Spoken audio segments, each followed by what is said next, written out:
Good morning! Have you ever found yourself lounging around, avoiding doing something that you know you're supposed to do? Have you ever found yourself struggling to do the simplest tasks, like folding your blanket or avoiding eating ice cream? Have you ever found yourself dreading the next day because you might not have the energy to face it? Whether it's procrastination, lack of willpower, or just fear of exhaustion, chances are you've felt what it is to be burnt out. Now, of course, being burnt out is a perfectly normal part of life.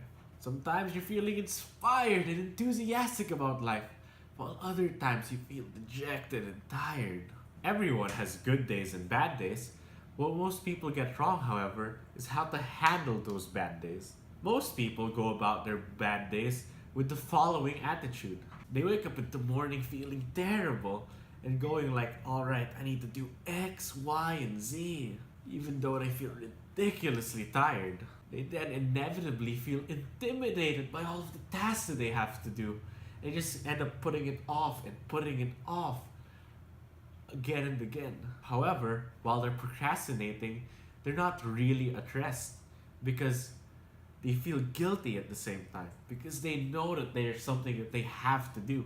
And because of this, they keep beating themselves up and they damage their self-esteem. Another example, somebody makes a commitment to exercising every day. They make a commitment to doing it every day and then they plan to stick to it. And then one time, after a particularly long day of work, in a week that hasn't exactly been going the best, they get home and they're just so tired. They make a decision to exercise and then just go to sleep immediately afterwards. But instead, they just find themselves collapsing out of exhaustion on the couch. Then, they wake up the next morning feeling terrible. Not only because of the rough day they had yesterday, but also because now they're telling themselves, oh, I'm too lazy, I'm never going to exercise every day, I'm never going to become fit. In both situations, you see the harmful effects of resting when you've already decided to take action.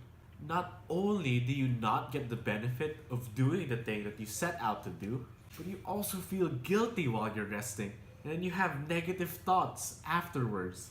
Not only do you not make any progress, but you also emotionally and psychologically harm yourself in the process. And what's even worse is when you realize what it is that happens when you experience pain. You get tired and you want to rest, and you take that with you when you go to bed. You decide to do that same action again, but because of the pain from yesterday, you don't have the willpower to follow through. You become so much more likely to avoid doing the action you had already decided. So you end up harming yourself even more. If it gets bad enough, you can enter a downward spiral in to committing to doing something and then not following through, and then experiencing pain, and then committing to do something and then not following through because you already experienced the pain. And all this because you failed to follow through on a decision in the first place when you had no chance of ever following through on that decision. So what's the solution? Well, it's simple really, and it's something that I learned from one of my college professors. When you feel really tired or burnt out, and you know it'll take an immense amount, an extraordinary amount of willpower to do what it is that you want to do, just decide to rest. If you decide to take action, chances are you're not going to follow through and your body is just going to force you to rest. And since you rested, instead of doing the action that you made a commitment to doing, you end up harming yourself and hurting your self-esteem. And that makes you even more tired, which gives you less energy to be able to do the thing that you decided to do. On the other hand, deciding to rest while you're tired has almost no downside. I mean, in the first place, you had almost no chance of accomplishing what you set out to do.